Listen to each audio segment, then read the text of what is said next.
Selamünaleyküm. Bir video ikimiz ülkenin şəhər Şolkamatalının yanında yeni kurulan 5 qavatlı binalanı 3. qavatlı 2 kanal kvartira satıladıkken şunu görüp çıkamız. Arayın telefonu ödeme.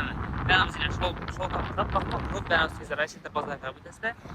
Beyanımızda yine yegane derçe notarius, Usal Toxana, 2. lise, Darita, Işıqılıb hem bir yere kutlayın.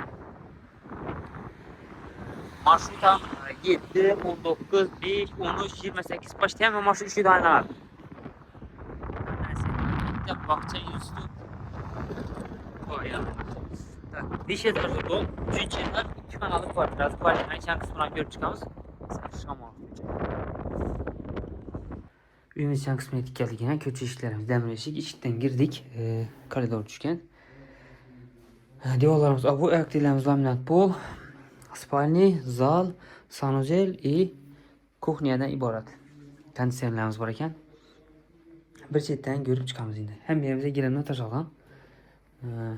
Untazımız, rakaynamız, vannamız var ekan.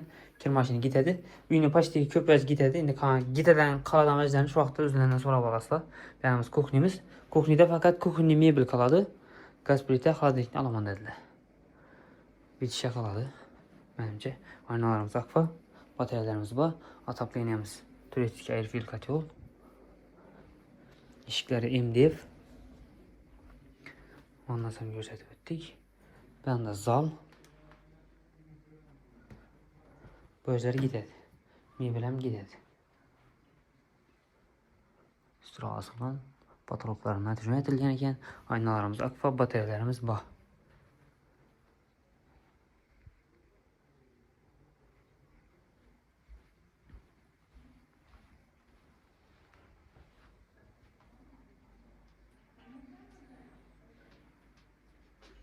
Ben de spalnisi, diyorlar fon, spalni komplektle koyulan batarya, aynalarımız akfa.